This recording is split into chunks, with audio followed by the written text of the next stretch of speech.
السلام عليكم. معكم قناة حكاياتي. نهار جديد وفيديو جديد وقصة جديدة. قصة اليوم ما تكون الا واحد الولد سميتو ايوب، 19 سنة. تابعوا القصة من بعد هذا الانترو.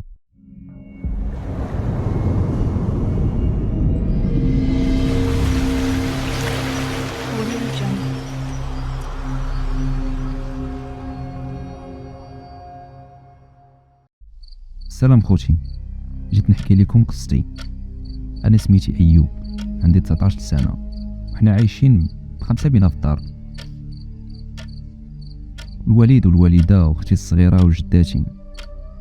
قصتي بدات مني سافرنا في الصيف للعروبية عند عمي. دوزنا تما اجمل الاوقات مع العائلة والاصدقاء. كنت تعرفت على واحد البنت الجيران تما، سميتها عتيقة. كانت زوينة وظريفة. مع الوقت ولينا كنتلاقاو بزاف، وتا واحد ما كان عارف هاد العلاقة اللي بيناتنا. كنت كنبغيها وما ناويش نتفلى عليها، بحكم انها هي بنت البلاد وما عارفاش القوالب والتحراميات، وما كاين لا فايس لا تليفون، غير الحداقة وشغل الدار.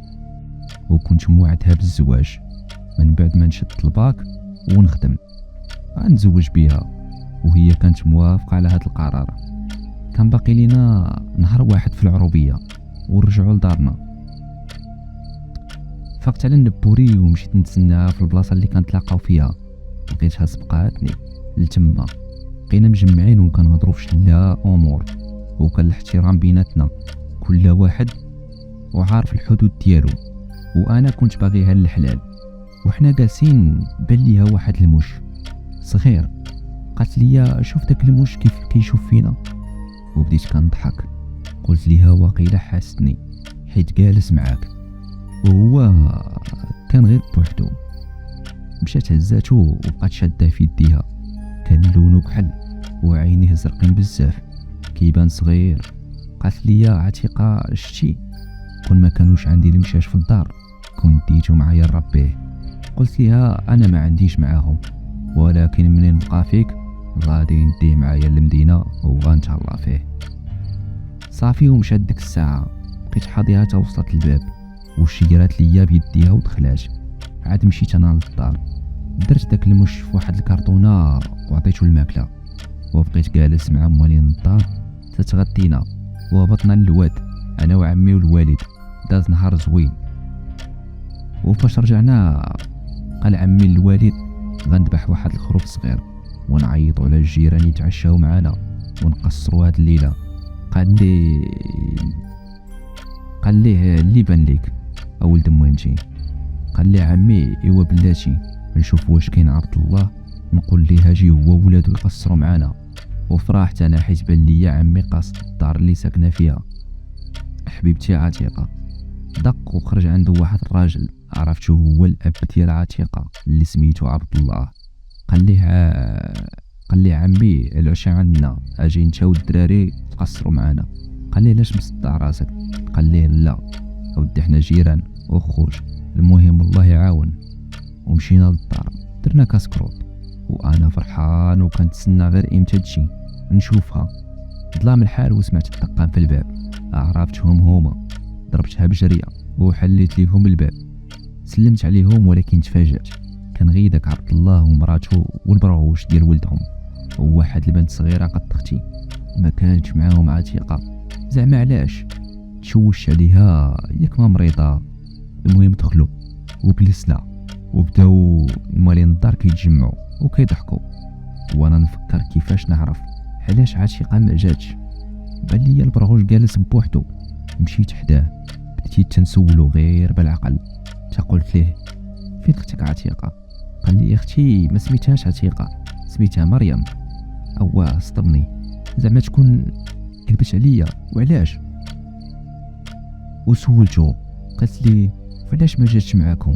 وبقى كيشوف فيا وكيضحك على السؤال ديالي. بقى كيضحك. قلت ليه مالك كتضحك؟ قال لي واش انت مريض؟ راها جات، وهذيك اللي دخلت معانا راها كتلعب مع اختك. ضحكت وخا ما بقيت فاهم والو، وسولته بشحال عايشين في الدار. هنا فين كانت الصدمه الكبيره، حيت قال لي كاين هو وباه وامه بهم. وسولتو عتيقة اش كتجيك؟ قال لي ما كنعرف حتى وحده بهاد السميه. وقلت لي شكون خليتو في الدار؟ قال لي تا واحد، سديناها وجينا كاملين. تزعزعت في ديك اللحظه حيت الدري كان واعي وبعقلو عارف اش كيقول وكيبان ليا متاكد من هضرتو. صافي تفكرت المش اللي داير في الكرتونه، خاصني نعطيه ما ياكل. دخلت للكوزينه ولقيت جده كتعشى، كانت عيانه وباغا تمشي تنعس باش تشد معنا الطريق غدا. وهزيت ليها شويه ديال الخبز وديك الشياطات اللحم اللي خليت في الطبسيل وديتهم للمش. دغيا كلاهم، كان فيه الجوع مسكين. غير شتو وتفكرت عتيقه وتفكرت الهضره اللي قال لي البرهوش اللي خربقت لي عقلي.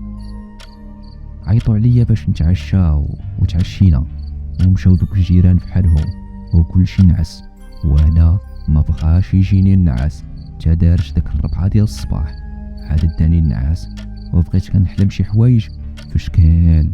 حلمت واحد الباب كحل وكبير بزاف كيتحل غير بزز وانا واقف قدامه وكنتسنى يتحل كامل باش نشوف اشنو كاين داخل. غير تحل كتبان ليا ديك البلاصه مظلمه وكيجيو منها شي اصوات عمرني سمعتهم في حياتي. وشويه كتبان ليا عتيقه لداخل كتعيط ليا وبغيت ندخل عندها، ولكن حسيت بشي حد كيجرني من اللور. كندور كنلقى جداتي كتقول لي رجع ولدي رجع ما تمشيش. انا ما ديتهاش فيها. شويه ما بقاتش كتبان ليا، دوت راسي جهه الباب الكحل كنلقى عتيقه باقي كتسناني ندخل. وتميت غادي جيت الباب يلا باغي ندخل وانا نسمع الاذان وغبرات عتيقه وتسدك الباب. الاذان باقي مستمر ورماتني الفيقه. لقيت الفجر كيأذن وانا مخلوع.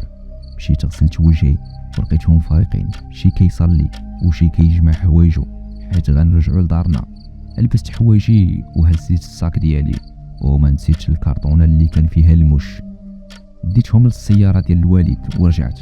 فطرنا وشدينا الطريق مع 6 ديال الصباح وكنت الطريق طويله وكل شي عيان.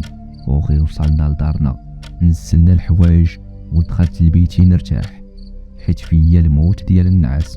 دخلت معايا المش، خرجته من داك الكرتونه وحطيته فوق واحد الكرسي ونعست في بلاصتي. وبديت كنحلم راسي كنغرق في الدم وانا ما قادر ندير والو. شويه بديت كنفيق وكتبان ليا الضبابه في البيت. كنشوف شي حد جالس في الكرسي اللي كان فيه داك المش. قفزت من بلاصتي، بان ليا غير المش باقي فوق الكرسي فين حطيته. نعلت الشيطان وحاولت نقنع راسي باللي ما شفت حتى شي واحد في البيت وغير كنت كنحلم واخا كنت متاكد من راسي. المهم دقت الوالده في الباب وحليت. قالت لي اجي تغدى على 5 هادي. ما بغيتش نفيقك قبيله، جمعت الوقفه ومشيت غسلت وجهي واخا هكاك باقي مزعزع وما فهم والو. تغديت وخرجت ضربت دوره في الدرب. توحشت صحابي اللي شهرين تقريبا وانا غابر عليهم. ما رجعت للدار تأذن العشاء. دخلت لقيت مالين الدار حطوا العشاء. تعشيت معاهم ومشيت نعست. مع كانت عيات شويه نسيت المش كاع ما عطيتو الماكله وانا ناعس كنحس بشي حاجه لاصقه في يدي وانا نغوت. فقت وانا نلقى المش حطني من يدي مع بان ليا الدم. شديت داك المش ضربته مع الحيط بكثره الالم بقات في يدي كضرني. لويت عليها واحد الفاصمه وانا نتفكر المش. مشيت هزيته بلا شفقه ولا بلا رحمه، لحته من الشرجم ورجعت تبكيت في بلاصتي وانا تفكر باللي ما عطيتوش العشاء ديالو. يعني انا اللي ظلمته ماشي هو. وما بغاش النعاس يجيني. مشيت طليت من الشرجم باش الا كان باقي عايش نهبط نجيبو. طليت ولكن ما بان ليا والو. لتحت قلت مع راسي غيكون ما ماتش ومشى لشي بلاصه. رجعت لبلاصتي وداني النعاس. ما فقت حتى 8 ديال الصباح ومشيت للكوزينه. لقيت الوالده كتوجد الفطور. قلت ليها شنو ندير ليدي، راه عطني المش البارح بالليل. بقات كتخوت عليا اش داك تجيبو معاك وعلاش كتخليه في البيت. قالت لي اجي ندير لك الدواء الحمر تفطر وتمشي للسبيطار ودير لك الابره. مشات تجيب الدواء وانا نحل الفاصمه على يدي وتصدمت. لقيت حل فمي حيت ما لقيت لا جرح لا والو. تخلعت حيت في الليل كانت عطة كبيرة بزاف والدم كيسيل منها. جابت الوالدة الدواء وانا نضحك داك الضحكة الصفراء. قلت ليها غير كنضحك معاك ما كاين والو. ايوا هي تغوت عليا واش انا مساليه ليك لهاد الضحك وماشي وقت الملاغه هذا ولا التفليه. سيرت فطر خليني نجمع الدار. مشيت فطرت ونسيت اللي واقع. داز نهار مزيان واخا ما كنتش مرتاح في دماغي. في العشيه قالت لي يلا تمشي معنا عند خالك راه عارض علينا العشاء. قلت ليها غير سيرو ما فيا اللي يمشي. صافي مشى وجلست بوحدي في الدار. تعشيت وتفرجت في واحد الفيلم. جاني النعاس مشيت لبيتي النعاس وانا نسمع الباب ديال البيت كيتحل. ما قدرتش نوض نشوف شكون. بقيت ساد عيني تا ما بقيت كنسمع والو. حليت في الظلام وخرجت راسي من المنطقه. بان ليا شي واحد واقف حدا الشرجم وكيبكي. بغيت نمشي نشعل الضوء نشوف ولكن ما قدرتش. كنحس بشي حد شدني ومزيرني جهه الحيط. بقيت كنغوت على الجاد وهي تهضر واحد المراه هي اللي كانت واقفه في البيت. قالت لي سكوتش ما كاين اللي غيسمعك. وجاني صوتها ما غريبش عليا. سولتها وانا مخلوع شكون انتي؟ قالت لي انت غلطتي غلطه كبيره اللي تسبت في الموت ولدي وانا غنعاقبك على هاد الشيء. وإلا رجعتي اللور وفكرتي غتعرفني. دابا غنمشي ولكن كون متاكد اني ديما كاينه من هنا للقدام ما غاديش نتفارق معاك. غير مشات هو يشعل الضو ديال البيت بوحدو. بقيت مصدوم في بلاصتي وكنفكر في هاد الشيء اللي وقع. وشنو هو الغلط اللي درت وشكون مات؟ ما بقيت فاهم والو. ولكن تفكرت داك المش اللي لحت من الشرجم وتفكرت عتيقه وتفكرت الهضره ديال البرهوش خوها وفهمت بان هاد عتيقه ماشي من الانس حيت لا وجود لها في الواقع. على حساب الهضره اللي سمعت من البرهوش اللي كان كيحسب ليا باللي عتيقه اختو. ولكن دابا عاد تاكدت من هضرته. وصوت هاد المراه اللي خرجت ليا في نص الليل ما غريبش عليا حيت بحال ديال عتيقه. واخا هادي كتبان كبيره في الجسد ديالها ولكن كلشي ولا باين. وكلما غرقت في التفكير في هذا الموضوع كنزيد نفهم ونتفكر على عطا اللي عطني المش وفي يدي بالليل وفي الصباح ما بقى ليها حتى اثار. حاجه وحده اللي ما بقيتش فاهم هي ديك الحلمه اللي حلمت ديال الباب الكحل والغوت ديال المراه اللي كاينه لداخل. وكنظن ان حتى هاد الحلمه عندها علاقه بهذا الشيء اللي طاري. بقيت كنفكر في هذا الشيء تداني النعاس. ما فقت حتى 9 ديال الصباح لقيت موالين الدار كيفطروا. فطرت معاهم وهما ما فراسهم ما يتعاود. ومع الوقت حياتي ما بقات عندها معنى. بالنهار كنكون بخير ولكن فاش كيأذن الفجر العشاء كنولي نسمع شي اصوات في بيتي وبحال الا كيعيط ليا شي واحد نمشي لعندو. وليت كنخاف من الليل والظلام وبالخصوص داك البيت. تعشينا كلشي مشى ينعس. بقيت غير انا دخلت لبيتي نعس في بلاصتي باقي ما داني النعاس. سمعت الدقان في الباب حليتو ما لقيت حد ورجعت سديتو وانا نشوف عتيقه جالسه في البيت. بغيت نحل الباب ونهرب ولكن ما بغاش يتحل بحال الا سدو شي حد بالساروج. كانت كتخلع رجليها ماشي بنادم ودنيها كبار وغي وجهها اللي باقي كيما كان. بقيت كنغوت اش بغيتي عندي؟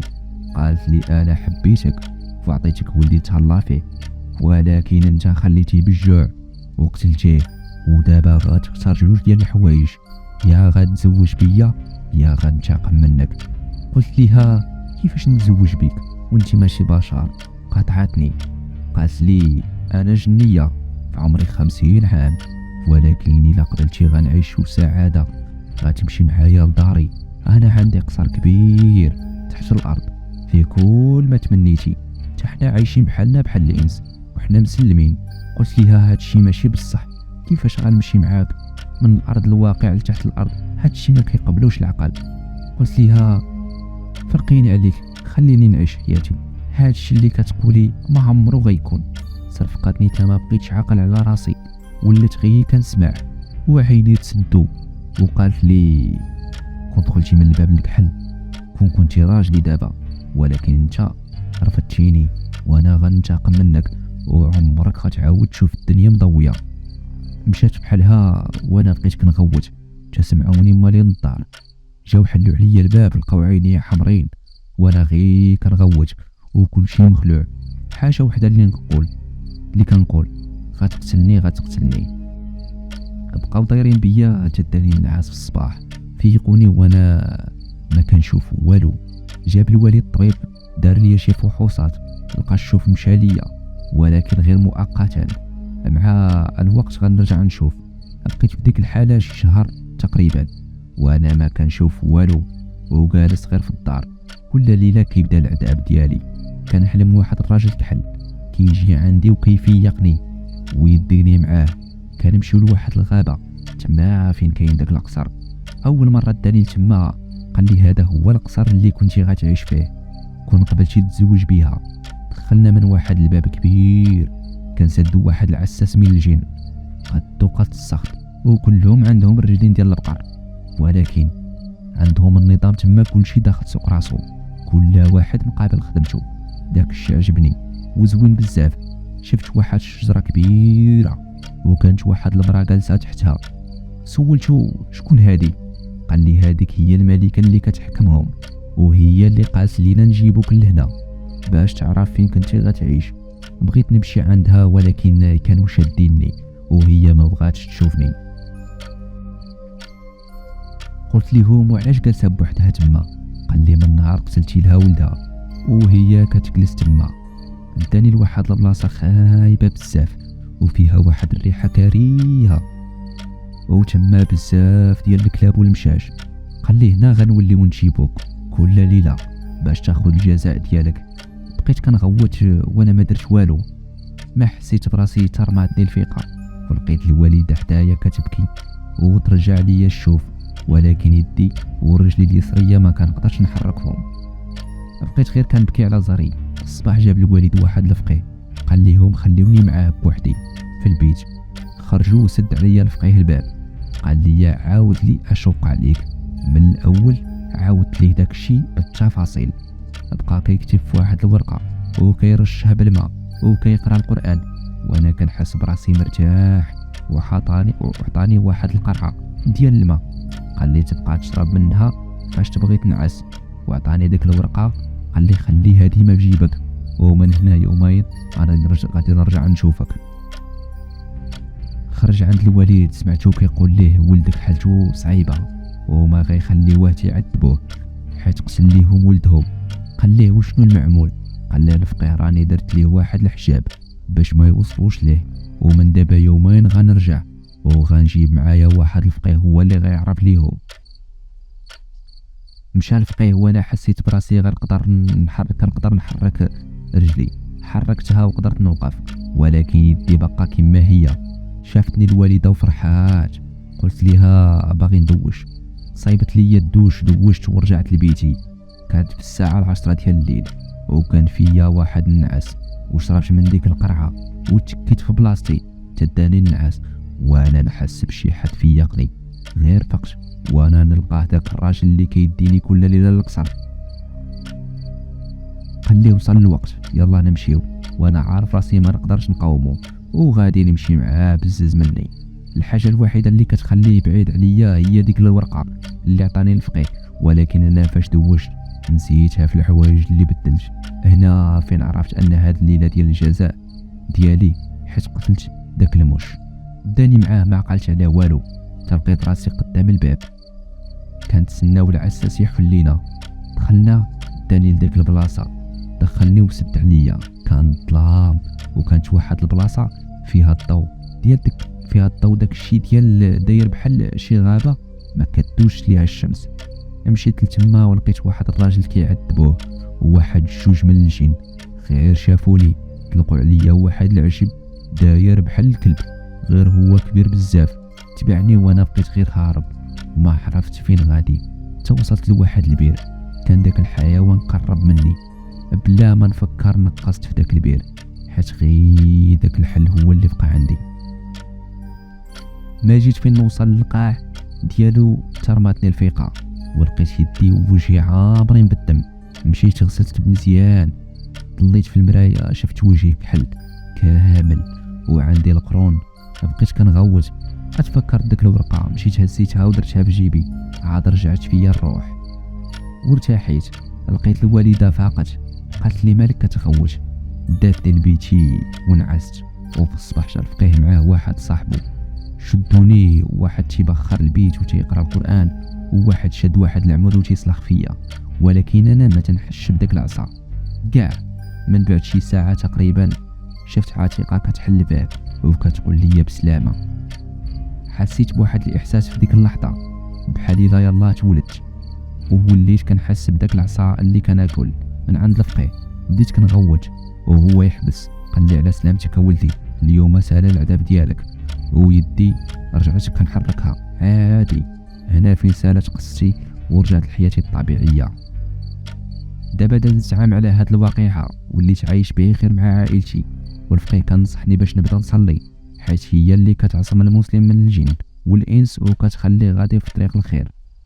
داكشي اللي درت، وليت كنصلي، ولكن داك العذاب اللي عشت عمرني ننساه في حياتي. ونطلبوا الله السلامه، والله ينجينا وينجيكم، لا من الانس ولا من الجن ولا الشياطين.